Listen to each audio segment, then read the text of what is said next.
बच्चों, study time 11 में आपका बहुत बहुत स्वागत है। और आज का टॉपिक है भौतिक और रासायनिक परिवर्तन, फिजिकल एंड केमिकल चेंजेस। बच्चों, ये क्लास 9th के लिए है और चैप्टर नंबर 2 से लिया गया है, जिसका नाम है क्या हमारे आसपास के पदार्थ शुद्ध हैं। तो इसका ये टॉपिक है भौतिक एवं रासायनिक परिवर्तन। ठीक, पहले तो ये समझ लीजिए परिवर्तन होता क्या है। परिवर्तन जो होता है वो प्रकृति का नियम है।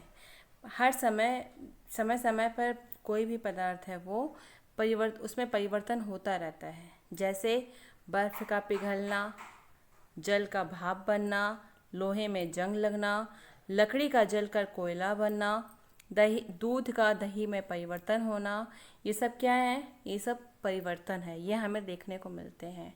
अच्छा, इन परिवर्तन को दो भागों में डिवाइड किया गया है। कौन कौन से? भौतिक परिवर्तन और रासायनिक परिवर्तन। देखिए, परिवर्तन को दो भागों में डिवाइड किया गया है, भौतिक परिवर्तन और रासायनिक परिवर्तन।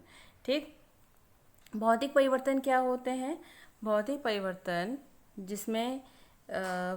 भौतिक परिवर्तन ऐसे परिवर्तन जिसमें पदार्थों के भौतिक गुण जैसे आकार है और रंग है, अवस्था है, दाब है, ताप है, ये सब अस्थायी रूप से परिवर्तित हो जाते हैं, बदल जाते हैं। लेकिन उनका जो संघटन है यानी कि केमिकल कॉम्पोजिशन है वो नहीं बदलता है।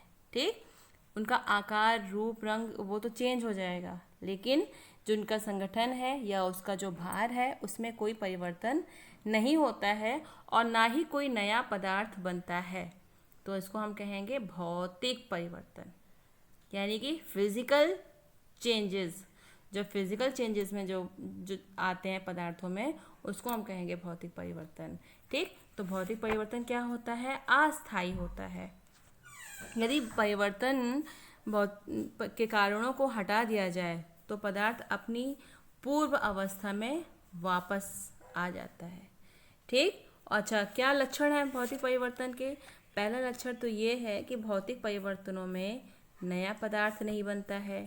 ठीक, दूसरा, भौतिक परिवर्तन में मूल पदार्थ के जो गुण होते हैं उनमें परिवर्तन नहीं होता है, यानी कि पदार्थ की रासायनिक जो प्रवृत्ति है, रासायनिक प्रकृति है, वो नहीं बदलती है।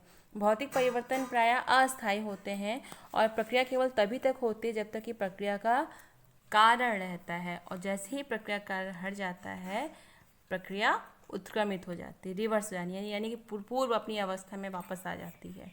इस प्रकार के परिवर्तन प्रायः प्रकाश, ऊष्मा, चुंबक और विद्युत के कारण होते हैं। ठीक, एग्जाम्पल्स क्या क्या हैं? एग्जाम्पल्स देखिए, पहला एग्जाम्पल तो पदार्थों की भौतिक अवस्था, दशा और प्रकृति, आकृति, आयतन, इन सब में जो परिवर्तन होता है वो भौतिक परिवर्तन हुआ। जैसे पदार्थों का गलना, वाष्पन, द्रवण, जमना, ये सब परिवर्तन क्या है? या डिस्टिलेशन, आसवन या ऊर्ध्वपातन, ये सारी प्रक्रियाएं भौतिक परिवर्तन है। ठीक, चलिए अब रासायनिक परिवर्तन क्या होता है? रासायनिक परिवर्तन ऐसा परिवर्तन जिसमें पदार्थ हमेशा के लिए बदलकर नए पदार्थ का रूप ले लेता है। ठीक, ऐसा परिवर्तन जिसमें पदार्थ हमेशा के लिए बदलकर नए पदार्थ में बदल जाता है और नए पदार्थ का जो संगठन होगा, जो भार होगा, वो पहले वाले पदार्थ से, जो मूल पदार्थ है उससे भिन्न होगा, अलग होगा। तो ऐसे परिवर्तन को हम क्या कहते हैं? रासायनिक परिवर्तन कहते हैं। यदि इसमें क्या है, यदि हम परिवर्तन का कारण हटा भी दें तो पदार्थ मूल अवस्था में वापस नहीं आता है, यानी कि ये रिएक्शन रिवर्सिबल नहीं है। ठीक, अब इसके लक्षण क्या क्या होते हैं? पहला लक्षण तो यही है कि रासायनिक परिवर्तन में पदार्थ के गुण बदल जाते हैं, यानी कि पदार्थ की रासायनिक प्रकृति बदल जाती है। और दूसरा, रासायनिक परिवर्तन में नए पदार्थ बनते हैं जो मूल पदार्थ के गुणों से भिन्न होते हैं। रासायनिक परिवर्तन स्थायी होता है, यानी कि परमानेंट होते हैं। परिवर्तन का कारण हटा भी देंगे तो प्रक्रिया रिवर्स नहीं होती है, यानी कि उत्क्रमित नहीं होती है। रासायनिक परिवर्तन में ऊर्जा परिवर्तन जो होगा वो भौतिक परिवर्तन के अपेक्षाकृत अधिक होता है। इन परिवर्तन में क्या होता, ज़्यादातर क्या होता है, ऊष्मा प्रकाश निकलता है या फिर अवशोषित हो जाता है। एग्जाम्पल्स देखिए, एग्जाम्पल्स क्या क्या हैं। एग्जाम्पल्स है पदार्थों का जलना, जंग लगना, किण्वन यानी कि फर्मेंटेशन, संयोजन अभिक्रिया, अपघटन अभिक्रिया, अपरूपीय परिवर्तन, समावयी परिवर्तन। ये सारे परिवर्तन जो है वो रासायनिक परिवर्तन है। देखिए एक एक्सेप्शन ये भी है कि जो मोमबत्ती आप देखते हो, मोमबत्ती के जलने की प्रक्रिया में भौतिक और रासायनिक दोनों ही प्रकार के परिवर्तन आपको देखने को मिलते हैं।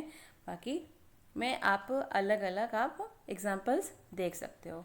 ठीक है बच्चों, चलिए अब भौतिक परिवर्तन और रासायनिक परिवर्तन आई होप आप लोगों ने अच्छे से समझ लिया है। और नेक्स्ट टॉपिक आपका रहेगा शुद्ध पदार्थ। शुद्ध पदार्थ के प्रकार क्या होते हैं, कितने भागों में बांटा गया है और उसकी डेफिनेशन क्या होगी, सब चीज़ों के बारे में आपको अगले सेशन में देखने को मिलेगा। तो बच्चों चैनल को सब्सक्राइब करिए और हमारे साथ जुड़े रहिए, जिससे आपको साइंस के सारे अपडेट्स मिलते रहें। Thank you class.